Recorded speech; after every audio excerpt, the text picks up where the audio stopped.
الحمد لله نحمده ونستعينه ونستغفره ونؤمن به ونتوكل عليه ونعوذ بالله من شرور أنفسنا ومن سيئات أعمالنا من يهده الله فلا مضل له ومن يضلل فلا هادي له وأشهد أن لا إله إلا الله وحده لا شريك له وأشهد أن محمدًا عبده ورسوله أما بعد فإن خير الحديث كتاب الله وخير الهدي هدي محمد صلى الله عليه وسلم وشر الأمور محدثاتها وكل محدثة بدعة وكل بدعة ضلالة وفي رواية وكل ضلالة في النار.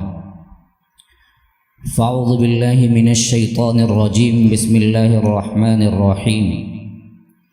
وقولهم إنا قتلنا المسيح عيسى ابن مريم رسول الله وما قتلوه وما صلبوه ولكن شبه لهم وإن الذين اختلفوا فيه لفي شك منه ما لهم به من علم إلا اتباع الظن وما قتلوه يقينا بل رفعه الله إليه وكان الله عزيزا حكيما وإن من أهل الكتاب إلا ليؤمنن به قبل موته ويوم القيامة يكون عليهم شهيدا.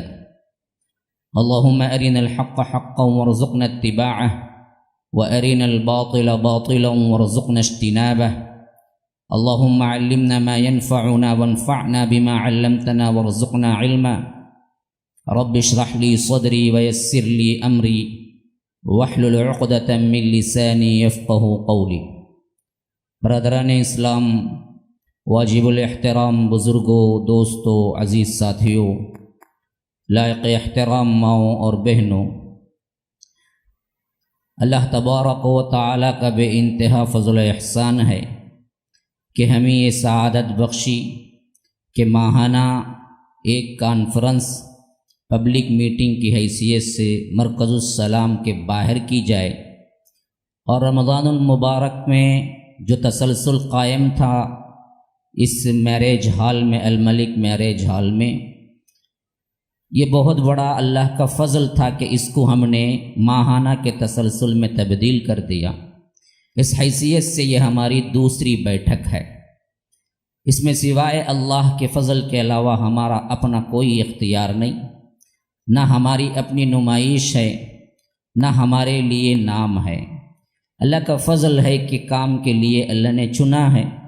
اس حیثیت سے رمضان المبارک کے بعد ہماری پہلی مجلس گزشتہ ماہ ہو چکی ہے، جس کا عنوان تھا کہ دجال کون، کب، کہاں، اور یہ دوسری محفل ہے جو آج یہاں پر منعقد ہو رہی ہے، اور جس کا عنوان اسی دجال کے تسلسل کی حیثیت سے حضرت مہدی، ان کا آنا، اور اسی دوران حضرت عیسیٰ علیہ السلام کا آنا، ان دونوں کے بارے میں تفصیلی معلومات اور یہ کیوں اہم اور ضروری ہیں، ان چیزوں پر مجھے گفتگو کرنی ہے۔ سب سے پہلی بات یہ ہے کہ امام مہدی کہہ لیں، مہدی علیہ السلام کہہ لیں،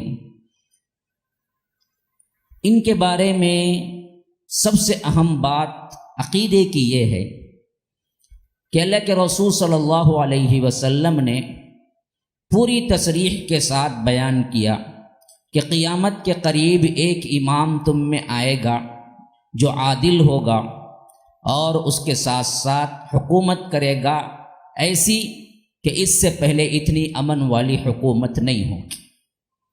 اب رہی یہ بات کہ کب آئے گا، کیسے آئے گا، حلیہ کیا ہوگا، پہچانت کیا ہوگی، تو اللہ کے رسول صلی اللہ علیہ وسلم نے اس بارے میں بڑے تفصیل کے ساتھ بتایا ہے۔ لیکن اتنی تفصیل کے باوجود بھی ہماری تاریخ میں ہزاروں جھوٹے مہدی آ چکے ہیں، ابھی آئیں گے۔ حالانکہ اتنی تصریحات کے بعد یہ عقیدے کا مسئلہ اس وقت سب سے اہم بن جاتا ہے جب ہمیں یہ دعوت دی گئی ہے کہ تم کو یہ ماننا ہے کہ قرب قیامت کی نشانیوں میں حضرت مہدی کا ظہور لازم ہے، اس سے پہلے قیامت قائم نہیں ہوگی۔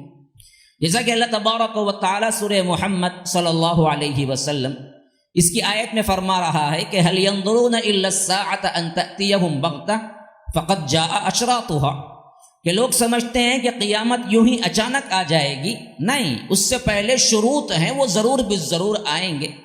اس سے پہلے بعض چیزیں، بعض نشانیاں ہیں جن کو آنا ہی ہے، تو جب یہ نشانیاں مکمل ہوں گے تو قیامت آئے گی، اور اس کے لیے ایمان لانا ضروری ہے۔ جس طرح اللہ اور اس کے رسول غیب پر ہم ایمان لاتے ہیں، یہ بھی غیب کی چیزیں ہیں۔ لیکن امت کے اندر دو گروہ اس معاملے میں بڑے گمراہ ہوئے۔ ایک نے کہا کہ حضرت مہدی کے سلسلے میں قرآن میں کوئی اشارہ تک نہیں ہے، اس وجہ سے ہم نہیں مانیں گے، مہدی وغیرہ کا چکر سوائے کیا جھوٹی حدیثوں کے علاوہ کچھ نہیں ہے۔ یہ ایک گروہ انتہا پر تھا، پہلے انتہا پر۔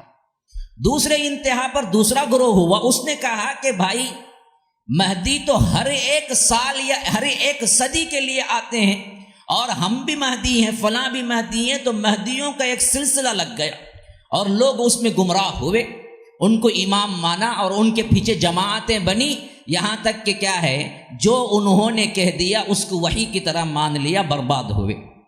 ان دونوں کے درمیان متوسطانہ، درمیان بہترین عقیدہ اہل السنہ سلف الصالحین کا منہج ہے، جس میں وہ کہتے ہیں کہ مہدی کا آنا قرآن میں گو نہیں ہے اشارہ، لیکن احادیث میں اس حد تک احادیث آئی ہیں کہ ان تمام احادیث کو جھٹلانا کفر کی حد تک پہنچ جاتا ہے۔ بعض محدثین نے اس کے لیے الگ سے کلیکشن کیا، تو ان کی تواتر کے حد تک کیا ہے، احادیث ان کے لیے کیا ہے، جمع ہو گئی، جس میں حضرت مہدی کا ذکر تھا۔ تو اسی حیثیت سے اس کا انکار کرنے والا گویا کہ کل احادیث کے مجموعے کا انکار کرنے والا ٹھہرتا ہے۔ تو اس حیثیت سے یہ عقیدہ اختیار کرنا کہ مہدی ایک وہم ہے یا احادیث میں کیا ہے، ضعف ہے، بالکل صحیح بات ہے کہ احادیث میں بعض ضعف ہے، لیکن صحیح احادیث بھی بے شمار ہیں جس کو یہ بتلاتی ہیں کہ امام مہدی کا آنا یقینی ہے اور قرب قیامت کی نشانی ہے۔ دوسرا عقیدہ اہل سنہ والجماعت نے یہ اختیار کیا، آنا تو یقینی ہے، لیکن ہر کس و ناقص، ہر ایک اپنے بارے میں یہ نہیں کہہ سکتا کہ میں مہدی ہوں، اس کے انہی شروط پر ہمیں قبول کرنا پڑے گا جن شروط پر اللہ کے رسول صلی اللہ علیہ وسلم نے ہمیں بتلا دیا۔ بس اس میں سے کوئی ایک نشانی بھی ہٹی ہوئی ہوگی تو وہ ہرگز قبول نہیں کی جائے گی، خواہ وہ مہدی کتنا ہی بڑا لمبا جبہ قبہ، 1000 دانوں کی تسبیح، لال دوپٹہ پہنے ہوئے کیوں نہ ہو، لیکن مہدی اس کو نہیں ماننا، اس کے جھانسے میں نہیں آنا، اپنے ایمان کو برباد نہ کرنا۔ اسی تسلسل سے آج کی یہ کانفرنس ہے کہ سب سے پہلے اپنے ایمان اور عقیدے کو بچاؤ۔ کیسے بچاؤ؟ جیسے اللہ کے رسول صلی اللہ علیہ وسلم نے صحیح مہدی کی طرف نشانیاں بتلائی ہیں، ان نشانیوں کو ہمیشہ یاد رکھو۔ اگر آپ کی زندگی میں کسی علاقے میں، کسی بستی میں، کسی گاؤں میں کوئی سرپھرا آپ کے ایمان کو برباد کرنا چاہے اور جھوٹے مہدی ہونے کا دعویٰ کرے تو تم پہچان لو، یہاں پر پیسہ بھی برباد ہوگا اور یہاں پر ایمان بھی برباد ہوگا۔ تو پہلا گروہ جو تھا کہ کلی طور پر قرآن میں نہ ہونے سے انکار کر دیا، وہ صراحتاً غلطی پر ہے۔ کیوں؟ ہزاروں ایسی باتیں ہیں جو قرآن میں ذکر ہی نہیں ہوئی ہیں اور اس کی صراحت پوری کی پوری حدیث میں آئی ہے، اور اس کو ہم دین مانتے ہیں۔ اس کا مطلب یہ نہیں کہ جو چیز قرآن میں نہیں آئی اس کو مت مانو۔ نماز فجر 2 رکعت ہے، کہاں قرآن میں لکھا ہے کہ 2 رکعت ہے؟ نماز ظہر 4 رکعت ہے، پورے قرآن میں کہیں نہیں ہے کہ 4 رکعت ظہر پڑھو۔ نماز عصر 4 رکعت ہے، پورے قرآن ٹٹول جاؤ سورہ فاتحہ سے ناس تک، آپ کو کہیں نہیں ملے گا کہ 4 رکعت عصر کی نماز ہے۔ رکعتوں کی تعداد تو اللہ کے رسول صلی اللہ علیہ وسلم سے ملتی ہے۔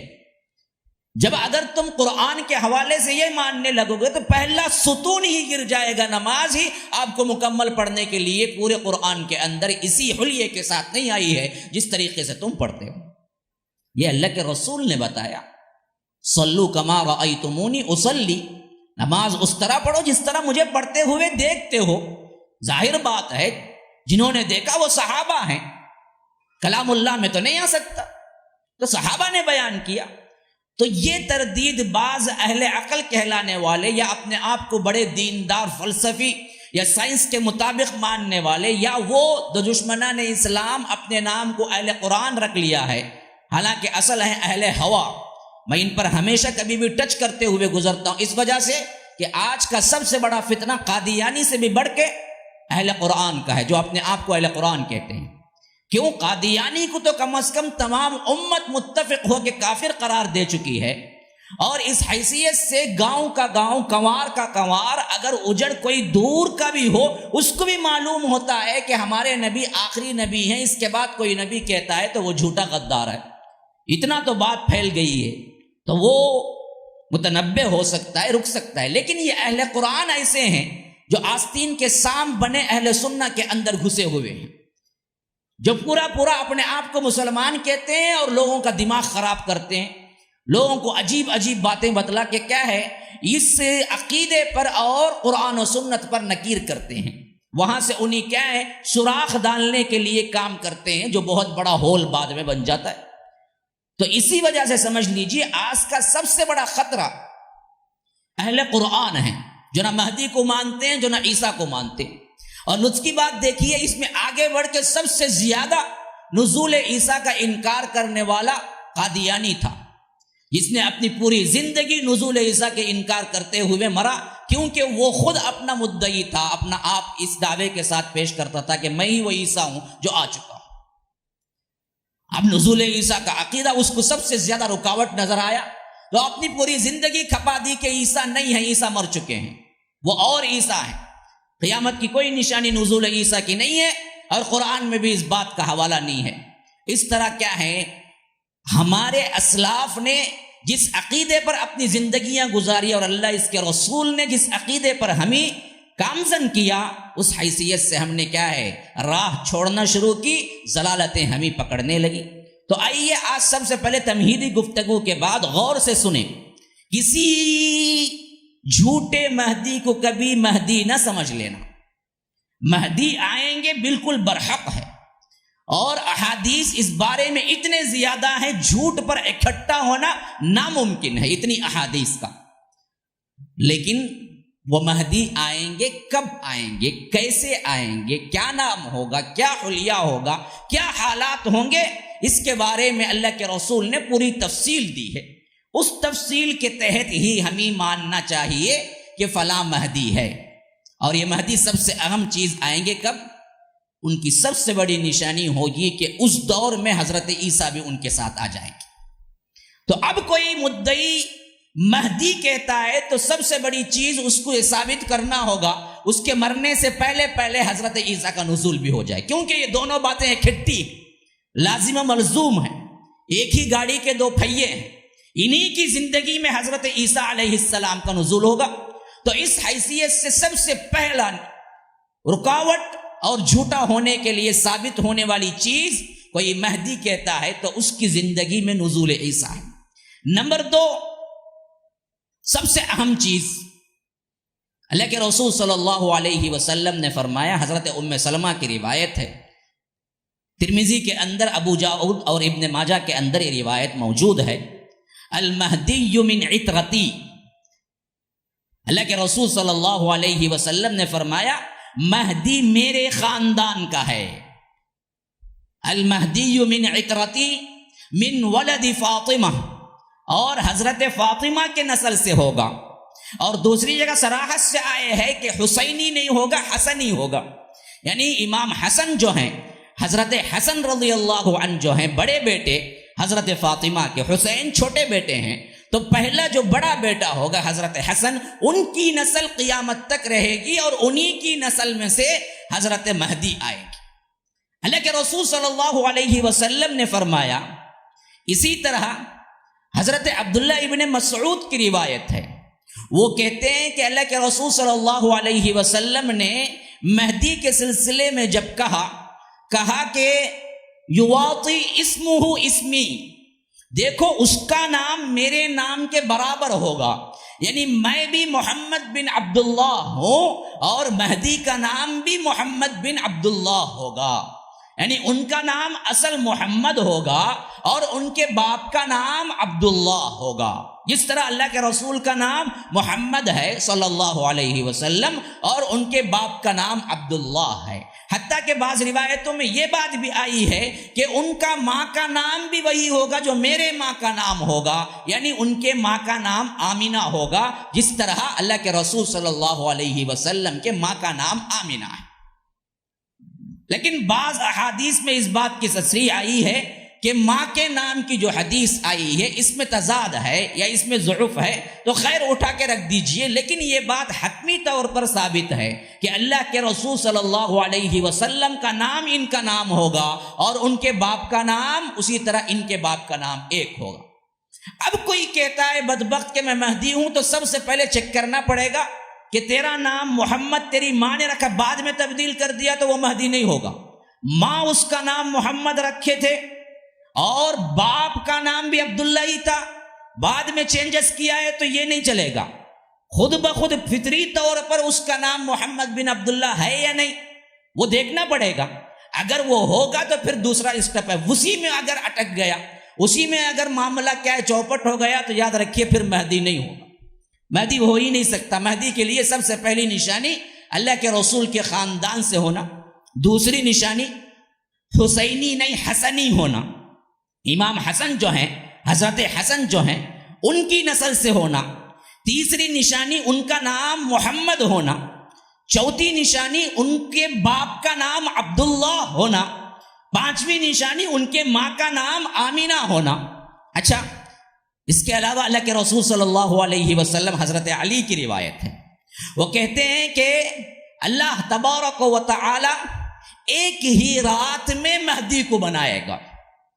ترمذی کی روایت، ابن ماجہ کی روایت، بالکل صحیح روایت کہ حضرت علی روایت کر رہے ہیں کہ اللہ کے رسول صلی اللہ علیہ وسلم نے فرمایا المہدی یصلحہم اللہ فی لیلۃ، ایک رات کے اندر اللہ مہدی بنا دے گا۔ مطلب ظہور مہدی کا جب وقت آئے گا، مہدی وہ شخصیت نہیں ہوں گے کہ جو سب سے پہلے ہی بڑے اللہ والے نام، بہت ولی کا، اور لوگ ان کے پیچھے پھرنے والے بہت بڑے کیا ہیں فیمس، نہیں، بالکل وہ انجان ہوں گے، ان کو بھی پتہ نہیں ہوگا کہ وہ مہدی بننے والے ہیں۔ ایک ہی رات میں ان کے گناہوں سے وہ توبہ کریں گے اور صبح وہ مہدی بنے گی، ایک رات کے اندر اصلاح ہو جائے گی پوری کی پوری اللہ کی طرف سے، ورنہ تو وہ عام انسانوں کی طرح ہی انسانی زندگی گزار رہے ہوں گے اور گناہ کی بھی زندگی گزار رہے ہوں گے۔ اللہ ان کو ایک رات کے اندر صالح بنائے گا اور اس کے بعد خود صبح سویرے جو کچھ معاملات ہوں گے دنیا کے، اس حیثیت سے وہ مہدی بن جائیں گے۔ اچھا، کریں گے کیا؟ یہ مہدی آنے کے بعد زندگی کیا ہوگی اصل میں حضرت امام مہدی کی؟ تو فرمایا کہ لا تقوم الساعہ، لا تقوم الساعہ، ہرگز ہرگز قیامت قائم نہیں ہوگی، حتی یہاں تک کہ یملک العرب رجل، ایک عرب میں سے ایک آدمی، من اہل بیتی، جو میرے خاندان کو ہوگا، حکمن و قسطن و عدلن، حاکم عادل بن کے تم میں سے نہ آئے گا۔ تو سب سے پہلی چیز حاکمیت اور عدل کے ساتھ امامت کرنے والا، یہ کام ہے امام مہدی کا، جو آ کے وہ دنیا کے اندر قائم کریں گے۔ تو اللہ کے رسول صلی اللہ علیہ وسلم نے ابھی جو متفرق احادیث میں بیان کر دیا، اس کو میں خاکے کے تحت بیان کرتا ہوں جو محدثین نے اس کو بنایا ہے، لیکن اسی طرح ہونا ضروری نہیں ہے۔ اگر اس میں اونچ نیچ ہو جائے تو ہو سکتا ہے احادیث میں بالترتیب اس کے بعد یوں، اس کے بعد یوں، اس کے بعد یوں ہوگا، نہیں آیا ہے۔ متفرق احادیث میں کہہ دیا گیا کہ فلاں فلاں وقت میں ایسے ایسے ہوگا، اللہ ہی بہتر جانتا ہے کہ وہ کیسے ہوگا، لیکن محدثین نے اپنی زندگی کھپا کے ایک ترتیب جو بنائی ہے، وہ ترتیب کچھ یوں بنتی ہے کہ عرب میں جو خلیفہ ہے، سمجھیے کہ آپ بادشاہت ہے، ہو سکتا ہے یہ بادشاہت تبدیل ہو، خلافت آ جائے، یا نہیں اسی بادشاہت کو اللہ کے رسول نے خلیفہ کہہ دیا ہو۔ تو اللہ کے رسول کہتے ہیں کہ وہاں کا خلیفہ مرے گا تو اس کے 3 بیٹے ہو جائیں گے، یعنی اس کے 3 بیٹے رہیں گے، اور وہ 3 بیٹے کعبۃ اللہ جہاں بنا ہوا ہے، اس بارے میں یہ بات پوری یقینی طور پر مشہور ہے کہ اس کے نیچے ایک بہت بڑا خزانہ دفن ہے۔ وہ خزانہ قرب قیامت کی نشانیوں میں سے ایک نشانی ہے کہ اس پر بدنگاہ ڈالی جائے گی اور اس سے وہاں وہ خزانہ نکالنے کے در پہ ہوں گے۔ تو اللہ کے رسول صلی اللہ علیہ وسلم نے کہا کہ جب یہ حالت ہوگی، 3 بیٹے ہوں گے، باپ مرے گا، تو یہ تینوں بیٹے اس خزانے کو نکالنے کے لیے لڑ پڑیں گے، یہاں تک کہ خزانہ کسی کو نہیں ملے گا اور تینوں کے تینوں مریں گے۔ جب یہ تینوں کے تینوں مریں گے، اب امت کی خلافت کو سنبھالنے والا کوئی نہیں ہوگا، یہاں تک کہ مدینے میں محمد بن عبداللہ امام مہدی آ چکے ہوں گے اور ان کی اصلاح ہو چکی ہوگی، لیکن وہ ڈر رہے ہوں گے کہ اگر میں باہر نکلوں گا تو لوگ مجھے بنا لیں گے اور مجھ پر اتنی ہمت نہیں کہ میں حاکم بن سکوں، کہ اسی اثنا میں انہیں کیا ہے دعوت دی جائے گی۔ وہ باہر نکل کے آئیں گے تو لوگ اتنے پریشان ہوں گے، کیوں؟ ظلم زیادہ بڑھ چکا ہوگا، برائی بہت عام ہو چکی ہوگی، ہر طرح کے فسادات، نقصانات، مصائب و آلام میں پوری انسانیت گرفتار ہوگی، ہر کوئی کسی مسیحا کو ڈھونڈنے کے لیے دوڑ رہا ہوگا۔ عرب ممالک کے اندر بھی افراتفری مچ چکی ہوگی، جو کہ آج ابتدا ہو چکی ہے۔ دیکھیے عرب میں جتنا سکون تھا 50 سال پہلے، اگر آج آپ نیوز پیپر کا مطالعہ کرتے ہیں، کم از کم کیا ہے عالمی خبریں آپ کے ذہن میں ہیں، تو اچھی طرح معلوم ہو جائے گا کہ پچھلے 500 سال میں جو کچھ نہیں ہوا عرب ممالک میں آج ہونا شروع ہو گیا ہے۔ قذافی کی حیثیت اٹھا لیجئے، 40 پر 2 سال جس نے حکومت کی، اور ایسی حکومت کی کہ وہ کہاں رہتا تھا، کہاں جاتا تھا، کہاں آتا تھا، کسی کو پتہ نہیں تھا، اس کو اس کے محراب سے نکال کے یوں مار مار کے قتل کیا کہ کسی کیا ہے لاوارث کو بھی اتنا نہیں مار سکتے، اتنا مار کے قذافی کو بھی۔ پھر اس کے ساتھ ساتھ مصر میں کیا ہوا، حسنی مبارک کا حال کیا ہوا، پھر اسی طرح عراق چلے جائیے آپ، وہاں کیا ہنگامہ ہو رہا ہے، پھر ایسے ہی پھر بعد میں شام چلے جائیے، اب جو کچھ بھی ہو رہا ہے، جہاں پر فتنوں کا منبع ہے وہ شام، جہاں سے ہر نشانی شام سے نکلے گی، قیامت کی جتنی نشانیاں ہیں سب شام ہی سے نکلیں گی۔ آج وہاں پر کیا مار دھاڑ ہو رہی ہے، یہ داعش کے نام پر جو کچھ ہو رہا ہے، بدبخت ترین لوگ جو ہیں دہشت گردی میں اور مسلمانوں کو بدنام کرنے میں، ہے تو یہودی ایک سازش، لیکن یہ عالمی خبریں انسان کیا ہے اپنے ذہن سے بنا بھی نہیں سکتا، وہ ماسٹر پلاننگ وہ بنا رہے ہیں۔ لیکن ایک بات تو طے ہے کہ 500,000 سال کے اندر اندر عرب ممالک میں جو نہیں ہوا وہ آج ہو رہا ہے۔ کبھی ہماری اپنی زندگی میں آج تک ہم نے نہیں سنا کہ کبھی چھت گر گئی کعبۃ اللہ کی کرین گرنے سے، کبھی نہیں سنا، حالانکہ کرین تو کئی ہزار سال نہیں کئی 100 سال سے کیا ان لوگوں کے پاس ہیں، اور وہ بھی جو بھی ٹیکنالوجی وہ استعمال کرتے ہیں ٹاپسٹ ٹیکنالوجی ہوتی ہے دنیا کی، وہ اتفاقی کرین نہیں گر سکتی، وہ کچھ اور بات ہے۔ عوام کو تو کرین اتفاقی گرتی ہوئی نظر آ گئی، حالانکہ پچھلے پورے دور میں کہیں نظر نہیں آیا۔ اسی طرح مینا میں شیعوں کا غلغلہ جو ہوا تھا گزشتہ بار، اور اس بار تو کیا ہے ان کے لیے پابندی لگ گئی کہ حج کو نہیں آ سکتے۔ اللہ محفوظ رکھے کہ اس سال حج کیسے گزرے گا، کیونکہ بہت ڈر ہے، بدامنی ہو سکتی ہے۔ شیعوں نے کیا ہے اپنے ایک پاؤں پہ کھڑے ہوئے ہیں فساد کرنے کے لیے، اور یہ کبھی سامنے آ کے فساد کرنے کا کبھی نہیں کہے تھے، یہ پہلی مرتبہ ہے پوری انسانیت میں جس میں انہوں نے کھلم کھلا کہا ہے۔ یہ سب جو عرب میں تبدیلی ہو رہی ہے، ایسا لگتا ہے کہ وہ زمانے کی ابتدا شروع ہو رہی ہے جس زمانے کے بارے میں اللہ کے رسول نے کہہ دیا ہے، قرب قیامت کی نشانی۔ ہاں ہو سکتا ہے نہ ہو، یاد رکھیے جاوید کی بات کوئی اتھینٹک نہیں ہے، میں تو صرف کیا ہے تانے بانے ملا رہا ہوں تاکہ ذہن اشار ہو جائے۔ ابھی کب تک سوؤ گے؟ کم از کم اب تو اٹھو نا، اب تو کچھ کرنے کے لیے تیار ہو جاؤ، اب تو خود تمہاری موت نہیں ہے، خود دنیا کی موت ہونے والی ہے، اب تو کم از کم اسلام کے دائرے میں آ جاؤ، اب تو اللہ کو راضی کر لو۔ یہ نشانیاں اسی وجہ سے بتلائی گئی ہیں کہ اس کا تو ہو کر ہی رہنا ہے۔ بتلانے کی وجہ کیا ہے؟ اس کا مطلب یہ نہیں کہ ہو کے رہنا ہے چلو جی جو چاہے کر، نہیں، اللہ کے رسول نے اپنی امت کو بچانا چاہا کہ جو بھی اگر یہ دیکھ لے کہ اپنے ایمان کی حفاظت کرنے کے لیے دوڑے، جس کو بھی بھنک لگ جائے کہ اب وہ زمانہ قریب آ گیا ہے تو اچھا بن کے مہدی کی لشکر میں شامل ہونے کے لیے دوڑے۔ ایک حدیث کی روایت میں تو اللہ کے رسول نے یوں فرمایا ہے، اگر تمہیں یہ خبر پہنچ جائے کہ مہدی آ چکے ہیں، تم جہاں کہیں بھی ہو مہدی کے لشکر میں جانے اور ان کی بیعت کرنے میں کبھی نہ چوکنا، کبھی نہ بھولنا، بھاگو وہاں۔ اب پوری دنیا کیا ہے، ایک نقطے پہ آ گئی ہے، ایک ٹپ پہ آ گئی ہے۔ نیٹ میں بیٹھ کے آپ پوری دنیا کو ایک ہی لمحے کے اندر سرچ کر سکتے ہیں کہ کہاں کیا کچھ ہو رہا ہے۔ ابھی اس کے ساتھ ساتھ ایک طرف مسلمانوں کی بے حسی اتنی کہ آنکھوں دیکھی بات بھی ان کے ایمان کے اندر انقلاب لانے والی چیز نہیں ہے۔ ہمارے کھاتے پیتے زندگی، ہماری عیش و آرام کی زندگی، ہمارے گھر کی، ہمارے اپنے انڈیویجول زندگی میں بتائیے، غزہ میں بام پھٹا، اپنی زندگی میں کوئی انقلاب آیا رمضان المبارک کے مہینے میں؟ کتنے لوگ تھے جو روتے روتے کیا ہے بستروں کو چھوڑ دیا ہے؟ کوئی جوریں گی ہے کسی پر؟ برما میں جو مار پڑی گزشتہ اور پیوستہ سال میں، وہاں کے مسلمانوں کو ٹارگٹ بنا کے جو مارا گیا، ذرا بتائیے کہ کون ہے جو اپنا کھانا پینا چھوڑ دیا کہ بھائی مسلمانوں پہ یہ تکلیف کیوں ہو رہی ہے؟ کبھی کسی نے سوچا؟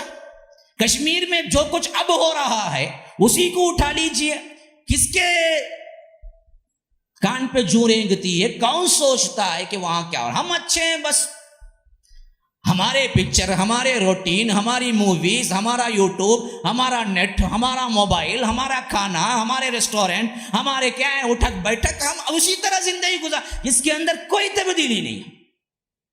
جب ایسی قوم پہ اللہ کا عذاب آنا ہے تو آئے گا یا رکے گا؟ احساس ہی نہیں ہے کہ مسلمان مٹ رہا ہے، مٹ نہیں رہا ہے، مٹایا جا رہا ہے، احساس نہیں ہے کوئی، بلکہ کہنے والا بدنام ہو جاتا ہے۔ کہنے والے کے لیے لوگ کہتے ہیں کہ تم فسادی ہو جی، یہ کہاں کی لے کے بیٹھ گئے ہو تم؟ ارے بھائی خود تو سوچو، جس کو اللہ کے رسول صلی اللہ علیہ وسلم نے یہ کہا کہ ہر مسلمان تمہارے بدن کے جز کی طرح ہے، جس طرح تمہیں بخار ہو تو آنکھ گرم ہو جاتا ہے، اسی طرح تمہیں کوئی درد ہو تو کیا ہے تکلیف ہو تو آنکھ آنسو بہاتی ہے، ہاتھ آگے بڑھتا ہے، درد سے کراہتے ہو تم، اسی طرح کسی مسلمان پہ کہیں مار پڑی تو وہ تمہارے اوپر مار پڑنے کے برابر ہے۔ لیکن سوچ تمہاری کتنی ہے؟ اس گلوبل سوچ کو ٹکڑیوں میں تبدیل کر دینے والی یہودی ذہنیت ہے، جنہوں نے آج سے 50-100 سال پہلے یہ کیا ہے پاسپورٹ اور ویزا کا سسٹم شروع کیا۔ اس سے پہلے تو نہیں تھا، انسان جہاں چاہتا تھا، جو چاہتا تھا نکل کے چلا جاتا تھا، رہ جاتا تھا۔ کتنے لوگ ہیں جو مہاجر مکی کہلاتے ہیں، یعنی وہ لوگ جو یہاں پیدا ہوئے لیکن ہجرت کر کے کیا ہے مدینے ہی میں ٹھہر گئے، مکی ہی میں ٹھہر گئے، اپنی زندگی وہی بتا دی۔ اور کتنے سال پہلے؟ 50 سال 60 سال پہلے کا عرصہ ہے، جب کوئی نہ ویزا تھی نہ پاسپورٹ تھا۔ سوچو چلے جاؤ، لیکن ٹکڑیوں میں ہم نے بانٹ کر اور اس کو ایک سازش کے تحت ایسے کر دیا کہ وطن کے حساب سے کوئی انسان اپنے ہی وطن میں رہے بغیر کوئی چیز کے وہ کبھی کسی مسلمان سے نہ مل سکے۔ اس طرح کر کے ہم اتنی بڑی تعداد کو ٹکڑیوں میں بانٹ کے چھوڑ دیا۔ کوئی ٹکڑی کسی اور کے پاس جا نہیں سکتی اللہ ہے کہ آپ کے پاس پاسپورٹ اور ویزا ہو۔ یہ عجیب سسٹم سے کیا ہے پوری انسانیت ٹکڑے ٹکڑے ہو کے رہ گئی۔ تو ہمیں کیا اس کا احساس بھی نہیں ہے کہ امت مسلمہ کہاں جا رہی ہے اور ہمیں اس وقت کیا کرنا ہے۔ اصل میں اللہ کے رسول نے ہمیں کیا ہدایات دی ہیں، یہ بالکل عین وقت ہے، ایک ٹرننگ پوائنٹ ہے۔ اس میں بھی تم سوئے رہو گے تو پھر تمہاری نہ زندگی یہاں بن سکے گی نہ آخرت میں۔ اسی لیے اللہ کے رسول صلی اللہ علیہ وسلم نے اس معاملے میں بڑے ہی تفصیل کے ساتھ بیان کر دیا، کہہ دیا کہ یہ مہدی کا آنے سے پہلے ہی نظام جو سلطنت کا ہوگا، خواہ وہ مسلم ہو غیر مسلم، بڑے ہی ظلم اور زور سے بھر چکا ہو۔ ہر طرف ظلم ہی ظلم، مار ہی مار، جنگیں ہی جنگیں۔ ایسا معلوم ہوتا ہے کہ 2 عالمی جنگیں تو ہو چکی، ایک 1914 میں ہوئی، ہمیں تو نہ ہندوستان کی تاریخ معلوم ہے، نہ عربستان کی ہے، نہ دنیا کی ہے۔ بہت کم لوگوں کو معلوم ہوگا پہلی عالمی جنگ شروع کب ہوئی، ختم کب ہوئی۔ حالانکہ اس سے جو ٹرننگ پوائنٹ ہوا ہماری زندگیوں کے اندر، اتنا بڑا انقلاب تو صدیوں میں نہیں ہوا، لیکن ہمیں معلوم نہیں۔ 1914 سے 1919 تک 5 سال یہ پہلی عالمی جنگ تھی. پھر اس کے بعد جو دوسری شروع ہوئی وہ 1942 سے شروع ہوئی. ان 2 عالمی جنگوں نے جو کچھ تباہی مچائی دنیا کے اندر، ہیروشیما ناگاساکی جو کچھ برباد ہو کے رہ گئے، جاپان کا نام و نشان مٹ گیا، پھر روس ابھر کے جو آیا، پھر ان کے اندر 2 طاقتیں ابھری، رشیا کی اور امریکہ کی. پھر امریکہ نے جس سازش کے تحت رشیا کو ٹکڑے ٹکڑے کر دیا، پھر آج امریکہ کا جو بول بالا ہے، قریب ہے کہ اس کی مدت بھی ختم ہو رہی ہے، وہاں پر اب کوئی تیسرا آنے والا ہے، پتہ نہیں اب یہ تیسرا کون سا آگا. لیکن اس حیثیت سے ذرا غور کیجئے، جب ان دونوں کے درمیان جنگ ہوئی اور روس بیٹھا، امریکہ ابھرا، تو اب امریکہ کے خلاف جب بنے گا محاذ یا امریکہ بنائے گا محاذ، تو ایسا لگتا ہے کہ پوری دنیا کی ایک تیسری عالمی جنگ اور باقی ہے جو حتمی ہوگی، جس کے بعض نشانیاں ہمیں احادیث میں ملتے ہیں. اللہ کے رسول صلی اللہ علیہ وسلم نے کہا کہ قرب قیامت سے پہلے ایک بہت بڑا لشکر لے کے تم نکلو گے، اور اس وقت کے واحد سپر پاور جو کہ آج بھی ہیں عیسائیوں سے مقابلہ ہوگا، جس کے 12 جھنڈے ہوں گے، ہر ایک جھنڈے کے اندر 12,000 لوگ ہوں گے، تو تقریباً 80 پر 4,000 سے اوپر لوگ جمع ہوں گے، مقابلہ ہوگا. اور اس مقابلے میں حالت یہ ہوگی کہ ایک گروہ تو وہ ہوگا جو ڈر کے مارے بھاگے گا، جس کو اللہ تبارک و تعالی کبھی توبے کی توفیق نہیں دے گا. فرمایا دوسرا گروہ وہ ہوگا جو شہید ہو جائے گا، اور ان کی شہادت اللہ کے نزدیک بدر میں شہید ہونے والوں کے برابر ہوں گی. تیسرا گروہ وہ ہوگا جو فتح پائے گا، وہ ایسے لوگ ہوں گے جن کو اللہ تبارک و تعالی پھر کبھی کسی گناہ میں مبتلا نہیں کرے گا، محفوظ معمون ہو جائیں گے. پھر اس کے بعد یہی حالت ہوگی، اور وہ درختوں پہ اپنے تلواروں کو لٹکائے ہوئے انتظار کر رہے ہوں گے کہ شیطان ان کے درمیان چیخے گا کہ تمہارے گھروں کے اندر دجال آ چکا ہے، جھوٹ کہے گا. وہ وہاں سے پھر نکل کے جائیں گے تو اس وقت واقعتاً دجال آ جائے گا. تو معلوم ہوا کہ رومیوں کے ساتھ ایک بہت بڑی جنگ مسلمانوں کی باقی ہے. اور ایک جنگ پھر اللہ کے رسول نے فرمایا کہ اس وقت حال یہ ہوگا کہ بعض لوگ جو نو مسلم ہوں گے، تو معلوم ہوتا ہے کہ عیسائیوں میں جس تیزی سے اسلام پھیل رہا ہے، ہو سکتا ہے یہ آگے بڑھ کے بستیوں کی شکل اختیار کر لے، بستی کے بستی ایمان لانے لگے، اور ان کو پناہ ملے گی مدینے میں، اور ان کو پناہ ملے گی امام مہدی کے لشکر میں، حتیٰ کہ یہ روم والے ان کے ایمان کو دیکھ کے کہیں گے کہ ان کو ہمارے ہاں واپس کر دو، ورنہ ایک بہت بڑی جنگ ہوگی. یہ اپنی حفاظت میں ان کو رکھے ہوئے ہوں گے، تو مسلمان کہیں گے ہرگز ہم اپنے مسلمان بھائیوں کو واپس تمہارے ہاتھوں نہیں کریں گے.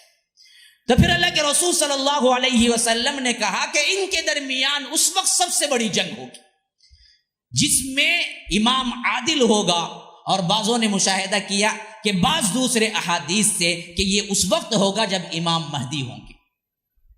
تو حالات جو کچھ بھی ہوں، میں نے کیا ہے مختلف واقعات کو بتانے کی کوشش کی ہے کہ اس وقت بہت بری حالت ہوگی دنیا کی، ہر طرف ظلم و فساد ہوگا، لڑائی جھگڑا ہوگا، اور ساتھ ساتھ مسلمانوں کو مٹانے کی ناپاک سازش اپنے پوری حدوں کو چھو رہی ہوگی کہ انسان اس وقت ایک کسی مسیحا کو ڈھونڈ کے پھر رہا ہوگا. تو ایسی حالت ہی میں اچانک امام مہدی آئیں گے تو لوگ خود پہچاننے لگیں گے یہ امام مہدی ہیں، کیونکہ نشانیاں تو ہیں. پھر یہ اپنی امامت سے کترائیں گے، یہ مخلص ہونے کی نشانی ہے.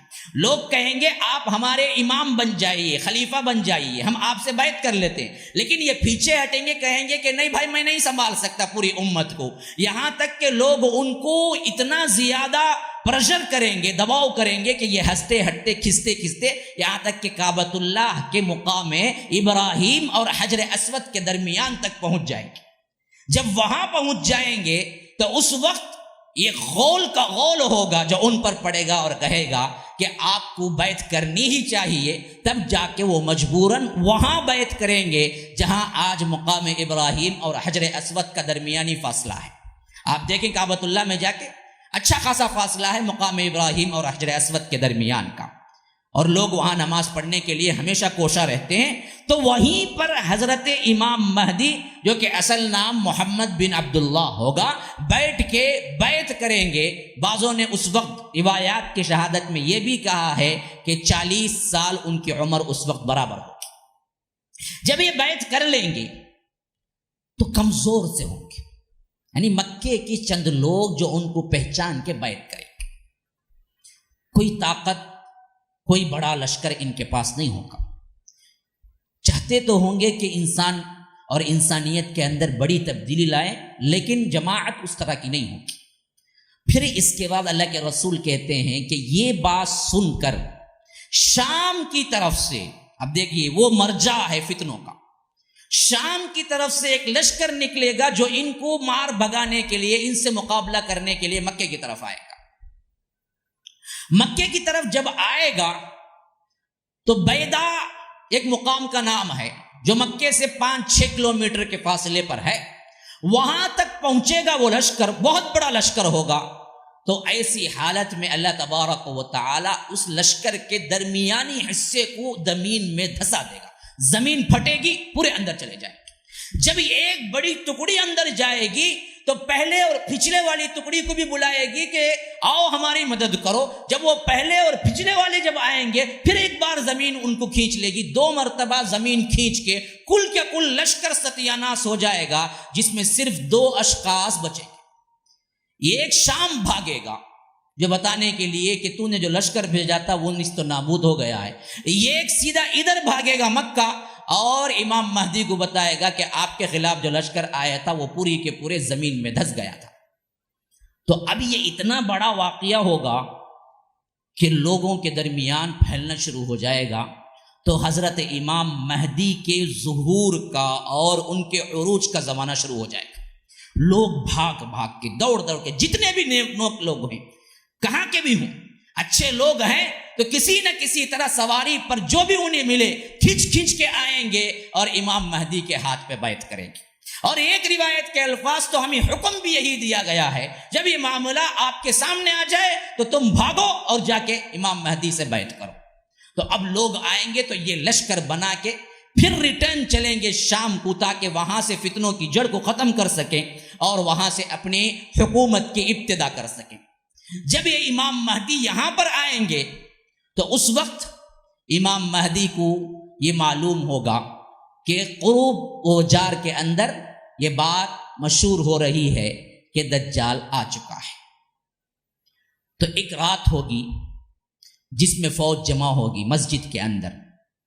شام میں ایک علاقہ ہے جسے امویوں نے بڑا بہترین طور پر ترتیب دیا تھا خلافت بنو امیہ کے زمانے میں۔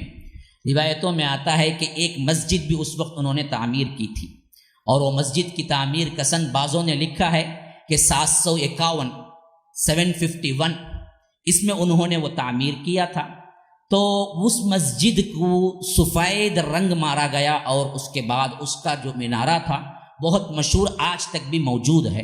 اللہ کے رسول صلی اللہ علیہ وسلم نے یہی بتایا کہ اسی مینارے پر حضرت عیسیٰ کا نزول ہوگا۔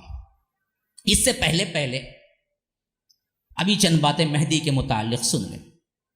حضرت امام مہدی کو جب عروج ملے گا تو سب سے پہلے وہ قائم کریں گے عدل کو اور مسلمانوں کو جوڑیں گے، تو مسلمان ایک جماعت بنے گی۔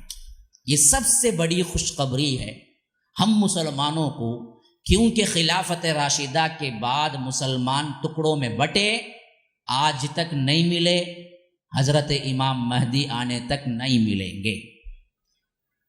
یہ حنفی، شافی، مالکی، حنبلی، فلاں، شیعہ، خوارج، فلاں فلاں فلاں، یہ آج تک بھی ہیں، اس وقت تک بھی رہیں گے۔ ایک امت بنے گی اس وقت جب امام مہدی آ جائیں گے۔ اب یہ مسالک کا اختلاف تھوڑی رہے گا۔ اب آپ ہی بتائیے، اگر یہ حق ہوتے تو امام مہدی بھی یا تو حنفی ہونا ہے، یا تو مالکی ہونا ہے، یا تو شافعی ہونا ہے، یا تو حنبلی ہونا ہے، لیکن صراحت کسی حدیث میں نہیں آتی کہ یہ فلاں ہوں گے. تو ابھی امام مہدی کون سا مسلک کی پیروی کریں؟ وہی کتاب و سنت. تو معلوم ہو گیا حق وہ ہوتا تو ان کے ساتھ بھی رکھتا، حق وہ نہیں ہے. تو امام مہدی کے لیے صراحتاً کوئی مذہب کی چیز لائی نہیں گئی. اور اس سے بڑی بات خود حضرت عیسیٰ کی ہے. حضرت عیسیٰ اپنی شریعت کی تو پیروی نہیں کریں گے نا، وہ آئیں گے تو شریعت محمدیہ کی ہی پیروی کریں گے. اب اگر کوئی بدبخت یہ کہے کہ امام ابو حنیفہ کی پیروی کریں گے تو کیسے کریں گے؟ ایک امتی ایک نبی ایک امتی کی پیروی کرے گا؟ ہاں، یہ بالکل عقل سے بعید. نبی ہے، نبی ان مسالک کی پیروی کیسے کرے گا؟ تو اس بات سے بھی واضح تر بات ہو گئی کہ یہ مسالک حق نہیں ہیں، یہ بعد میں بنا لیے گئے ہیں، اور اس کا اینڈنگ پوائنٹ پھر تبدیل ہو جائے گا، پھر ایک بن جائیں گے جس طرح ایک حیثیت سے شروع ہوا تھا. صرف ایک ہی ہوں گے امت، ایک ہی نماز کا طریقہ ہوگا، وہاں پر الگ الگ طریقے نہیں ہوں گے. سب امام ایک ہی کو مانیں گے، انہی کے تحت نمازیں پڑھیں گے. اچھا، یہ عرصہ کتنا ہوگا؟ اللہ کے رسول صلی اللہ علیہ وسلم نے فرمایا کہ ان قصرا، اگر کم سے کم بھی رکھ لیا جائے، بسبع، 7 سال تو گھٹ رہیں گے امام مہدی. اگر وہ بڑھا دیا جائے، بتسع، 9 سال تو رہیں گے. تو 7 اور 9 سال کے درمیان امام مہدی رہیں گے اس دنیا میں.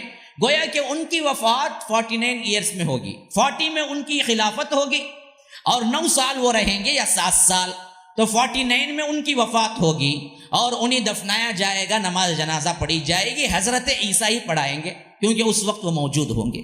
تو غرض کہ میں بتا رہا تھا کہ امام مہدی جب آئیں گے اور وہ پوری انسانیت کو اور خاص کر مسلمانوں کو ایک جتھا بنائیں گے، ایک جماعت بنائیں گے، تو انہی کے دور میں یہ بڑے بڑے جنگ ہوں گے، اور ان میں اللہ آخری میں فتح دے گا امام مہدی کے لشکر کو. یہاں تک کہ امام مہدی 7 سال تک، جو کہ حضرت عیسیٰ ابھی نہیں آئیں گے، اس وقت مستحکم ہو چکے ہوں گے.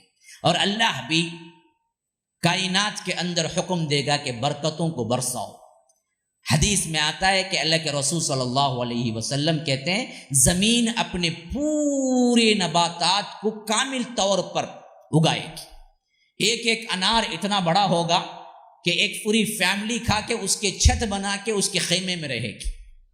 ایک اونٹنی کا دودھ اتنا کافی ہوگا کہ تقریباً کیا ہے، پورا محلہ کھا لے پی لے تو اس کے لیے کافی ہوگا. تو پوری برکتوں کا بھی نزول ہوگا، اور حضرت امام مہدی ان کے ساتھ عدل و انصاف کے ساتھ حکومت کریں گے، حتیٰ کہ مال کی فراوانی بھی اتنی ہو جائے گی کہ کسی کو لے کے نکلیں گے دینے کے لیے، لینے والا کوئی نہیں ہوگا. اس وقت متقی لوگ ایسے ہوں گے، وہ مال سے زیادہ وہ پسند کریں گے کہ ہمیں ایک اور سجدے کی توفیق مل جائے. سجدہ کرنا اور اللہ کی عبادت میں لگنا مسلمانوں کو مال سے زیادہ پسند ہوگا. یہ حیثیت ہوگی 7 سال پہلے کے، جس میں صرف امام مہدی کر رہے ہوں گے. اور اسی اثنا میں آپ کو خبر ملے گی کہ دجال اپنے پورے فتنوں کے ساتھ آ چکا ہے. تو اب ان کے ساتھ جو لشکر ہوگا، ان کی اپنی استطاعت کی حیثیت سے اس کو جمع کر لیں گے. رات کا موقع ہوگا اور سب مسجد میں جمع ہوں گے. نیت یہ ہوگی کہ نماز فجر کے بعد ہم دروازہ کھولیں گے اور یہ دجال کے لشکر کے لیے ہم کو روانہ ہوگا. تو اسی اثنا میں نماز فجر کی اذان ہوگی، اقامت کھڑی ہونے والی ہوگی. تو اللہ کے رسول صلی اللہ علیہ وسلم نے فرمایا کہ اسی وقت حضرت عیسیٰ کا نزول شروع ہوگا. حضرت عیسیٰ نازل کیسے ہوں گے؟ فرمایا میں نے دیکھا ہے، تمہیں غلطی نہ ہونا، میں کعبے کا طواف کر رہا تھا، میں نے اچانک دیکھا کہ ایک بالکل گھورے رنگ کا انسان، لمبا اور جس کے بال بھی لمبے لمبے ہیں، میں نے دیکھا کہ وہ بھی طواف کر رہا ہے. تو میں نے لوگوں سے پوچھا یہ کون ہے؟ تو بتایا گیا عیسیٰ ابن مریم ہے. اللہ کے رسول نے حضرت عیسیٰ کا پورا حلیہ بیان کیا ہے. کیوں؟ امت مسلمہ کو پہچاننے میں غلطی نہ لگی پوری. پھر فرمایا یہ میں نے خواب میں دیکھا، لیکن جب اتریں گے تو اس حیثیت سے 3 روایتیں اللہ کے رسول صلی اللہ علیہ وسلم نے بیان کی ہیں. سب سے پہلی بات یہ ہے کہ نماز فجر کا وقت ہوگا۔ نمبر 2 بات یہ ہے کہ دمشق کا جو مینارہ ہے، سفید مینارہ، اس مینارے پر اتریں گے۔ تیسری بات یہ فرمایا اترنے کی کیفیت یہ ہوگی کہ 2 سبز زرد چادریں ہوں گی جو اوڑے ہوئے ہوں گی، اورنج کلر کی، ایک نیچے ایک اوپر، اور بال سیدھے اور ایسے کہ اگر جھکے تو ان کا پسینہ ٹپک رہا ہوگا، سر اٹھائے تو وہ پسینہ موتیوں سے زیادہ خوبصورت ہوگا جو ٹپکے گا، اس طرح صاف شفاف صورت والے۔ اور 2 فرشتے ہوں گے، ان دونوں پر اپنے ہاتھ کو رکھے ہوئے، گویا کہ وہ نازل ہوں گے، اور نازل ہو کے سیدھے ہی مسجد کے اندر پہنچیں گے تو اسی وقت مسلمان ان کے نشانیوں سے پہچان لیں گے کہ یہ حضرت عیسیٰ ہے۔ تو امام مہدی آگے بڑھیں گے اور کہیں گے کہ حضرت عیسیٰ سے کہ آپ نماز کے لیے آگے آئیں، آپ نماز پڑھائیں۔ تو حضرت عیسیٰ کہیں گے کہ نہیں، یہ تمہاری امت کی تکریم ہے، امت محمدیہ کی تکریم ہے کہ یہ وہی امام پڑھائے گا جو ان کا امام ہے، میں پیچھے پڑھوں گا۔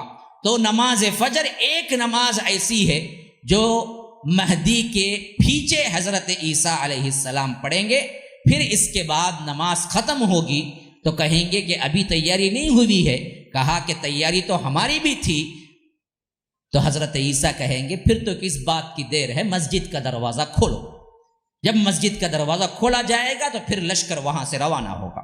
اللہ کے رسول صلی اللہ علیہ وسلم کہتے ہیں حضرت عیسیٰ کی نزول کا جو معاملہ ہوگا وہ پوری دنیا کے لیے ایک حیرت انگیز ہوگا۔ صرف وہ چھپ کے ایک دمشق کے مینارے پہ نہیں ہے، بلکہ وہ جیسے ہی اتریں گے اللہ ان کے سانس میں ایک ایسا کیمیکل گویا کہ رکھا ہے کہ جس کافر کو بھی وہ سانس وہ ہوا لگے گی مر جائے گا، جس کافر کو بھی۔ اور خود دجال بھی اسی طرح پگھلنے لگے گا جس طرح نمک پانی میں پگھلتا ہے۔ اگر عیسیٰ آگے بڑھ کے بھی نہ قتل کرتے تبھی بھی دجال مر جاتا، لیکن یہ قتل کے لیے خاص آئے تھے تو اس وجہ سے وہ آگے بڑھ کے قتل کریں گے۔ اللہ کے رسول صلی اللہ علیہ وسلم نے صاف فرما دیا۔ اب آئیے اس کے درمیان ہونے والی باتیں دیکھیں گے۔ سب سے پہلی چیز ہے عیسیٰ کا نزول۔ عقیدے کے اعتبار سے یہ کس حیثیت میں ہے؟ اگر کوئی نزول عیسیٰ کو اس وجہ سے کہتا ہے یا قرآن میں اس کی کوئی دلیل نہیں ہے، ہم نہیں مانتے، تو وہ اہل السنہ والجماعہ سے خارج ہے۔ کیوں؟ یہ اہل السنہ والجماعہ کا متفقہ عقیدہ ہے کہ نزول عیسیٰ قرب قیامت کی نشانی ہے۔ اور بعض لوگ کہتے ہیں کہ قرآن میں اس کا ثبوت نہیں ہے، تو یہ بھی دراصل ان کی چاپلوسی ہے۔ قرآن میں اس کا ثبوت موجود ہے، 2 جگہ پر اللہ تبارک و تعالی نے اس معاملے میں گفتگو کی ہے۔ ایک جگہ کی تلاوت تو میں نے اپنے خطبے میں خود کی تھی۔ اس میں اللہ تبارک و تعالی فرماتا ہے سورہ نساء 157 to 159، اس میں اللہ تبارک و تعالی فرماتا ہے کہ وَقَوْلِهِمْ إِنَّا قَتَلْنَا الْمَسِيحَ عِيسَى ابْنَ مَرْيَمَ رَسُولَ اللَّهِ وَمَا قَتَلُوهُ وَمَا صَلَبُوهُ وَلَكِنْ شُبِّهَ لَهُمْ۔ یہودیوں کا سلسلہ اور تذکرہ کرتے ہوئے اللہ کہتا ہے کہ اللہ نے یہودیوں پر پھٹکار کر دی، نیست و نابود کر دیا، اور ان کو ہمیشہ ذلت دی اس وجہ سے کہ وہ یہ کہتے تھے، کیا کہتے تھے؟ وَقَوْلِهِمْ، ان کا قول یہ ہے اِنَّا قَتَلْنَا الْمَسِيحَ، ہم نے مسیح کو قتل کر دیا۔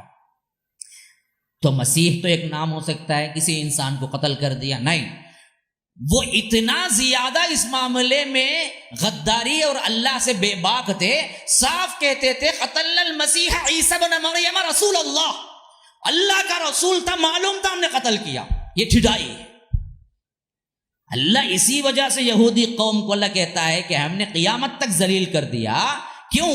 یہ بدبخت نہیں جانتے تھے گناہ کیا، یہ نہیں ہے، یہ کھلم کھلا کہتے تھے ہم جانتے تھے پھر بھی مارا۔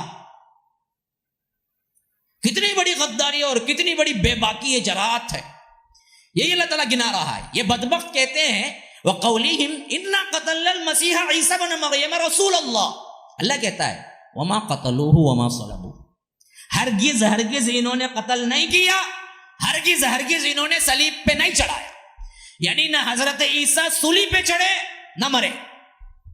وما قتلوه وما صلبوه ولكن شبه لهم. لیکن معاملہ ان پر مشتبہ ہو گیا، معاملہ خود یہ نہیں جانتے. اب اس واقعے کے تحت بات اب تھوڑی سی ہم کیا ہے تاریخ کی طرف نظر کریں گے تو بات سمجھ آئے گی. حضرت عیسیٰ کی پیدائش اور اٹھایا جانا، اس معاملے میں اہل السنہ والعقیدہ، اہل السنہ والجماعہ کا عقیدہ کیا ہے اور ہمیں کیا رکھنا ہے، کس طرح لوپ ہولز کرتے ہیں اور کس طرح اہل قرآن لوگوں کو برباد کرتے ہیں عقیدے سے. یہ بات بھی ذہن میں رکھ لیجئے. بھائی چائے اگر دینا ہے تو آپ تقسیم کیجئے، بات کیا ہے میں کر رہا ہوں. تو اب دیکھیے اس معاملے میں تھوڑی سی تاریخ پر توجہ دیں. چائے پیئیں کوئی مسئلہ نہیں، لیکن ذہن یہاں رکھیں. پوری ذہنیت بھی چائے پر لگا دیں گے تو ویسے تو چائے میٹھی ہونے والی نہیں ہے، جتنی میٹھی ہے اتنی ہی رہے گی، نہ مزہ تبدیل ہونے والا ہے. تو آپ پیتے رہیں لیکن توجہ یہاں رکھیں تو میں بات تسلسل کے ساتھ قائم رکھوں گا. تو سب سے پہلی چیز ہے حضرت عیسیٰ کی پیدائش خود ایک معجزہ ہے، کیونکہ وہ بن باپ کے پیدا ہوئے. اچھا، یہ نسلی اعتبار سے بھی تعظیمی لحاظ سے بہت اونچے تھے. ان کی ماں کا ذکر اور ان کی ماں کے نام پر اللہ نے ایک سورہ رکھا ہے. ایسی فضیلت کسی اور عورت کو نہیں ملی، سورہ مریم، اور ان کا ذکر خاص طور پر ہے. اچھا، ان کی ماں کا صرف نہیں ہے، ان کی نانی کا ذکر بھی ہے. بنت عمران، کن کے؟ حضرت عیسیٰ کے. حضرت عیسیٰ کے ماں تو مریم ہے، لیکن حضرت عیسیٰ کی ماں کے ماں نانی حنا، ان کے بارے میں تفصیلی گفتگو آل عمران میں ہو رہی ہے. اذ قالت امرأة عمران رب انی نذرت لک ما فی بطنی محررا. جب نانی نے نظر مانی، نانی کیا نظر مانی؟ اے اللہ میرے پیٹ میں جو بچہ ہے یہ تیرے ہاں پہ ہم قربان کرتے ہیں. لیکن وہاں بچہ کے بجائے بچی پیدا ہو گئی. تو نانی نے کیا کہا؟ نانی کون ہے؟ عیسیٰ کی نانی بیان کر رہا ہوں. تو نانی نے کیا کہا؟ وَلَيْسَ الذَّكَرُ كَالْأُنثَىٰ. اے اللہ عورت تو مرد کے برابر نہیں ہو سکتی نا. اب دیکھیے عجیب لطف کی بات ہے، عیسائی جن کو نانی مانتے ہیں، عیسیٰ کو ماں اور عیسیٰ کی ماں کو اتنا بڑا درجہ دیتے ہیں، ان کی ماں نے ہی کہہ دیا کہ مرد عورت برابر نہیں، لیکن یہ پورا نعرہ لگاتے مرد عورت برابر ہے. انہی کی بات ہے جن کو وہ مانتے ہیں. یہ چیز تورات میں بھی ہے، قرآن میں بھی ہے. جب بیٹے کے لیے نظر مانی اور بیٹی مریم پیدا ہو گئی تو عیسیٰ کی نانی نے کہا کہ وَلَيْسَ الذَّكَرُ كَالْأُنثَىٰ. اللہ میں تو مرد بچہ سمجھ کے نظر مانی، یہ تو عورت بچی ہے، عورت تو مرد کے برابر نہیں ہے. یہ خود ان کی کتابوں میں لکھا ہوا ہے، پھر بھی یہ نعرہ لگاتے ہیں کہ مرد عورت برابر ہے. عیسائی انہی کی کتابوں میں موجود ہے. اچھا، اب اس کے بعد انہوں نے کیا کیا؟ نظر اصل کس وجہ سے مانگی؟ اصل میں اس وجہ سے مانی کہ بیت المقدس میں خدمت کے طور پر اپنے بیٹے کو وقف کر دیں مسجد کی خدمت کے لیے. لیکن بیت المقدس میں اصول یہ تھا کہ عورتوں کو نہیں لیتے تھے، بچیوں کو نہیں لیتے تھے. اب انہوں نے اسی وجہ سے کہا کہ اے اللہ میں تو بچہ ہوگا تو میں خدمت کے لیے وقف کر دوں گی، یہ نظر مانی. لیکن اب تو بچی ہوئی مریم. لیکن اللہ تبارک و تعالی نے اس بچی کے لیے جو اعزاز رکھا تھا وہ ہزاروں مردوں پہ بھاری تھا، نانی کو اس وقت پتہ نہیں تھا.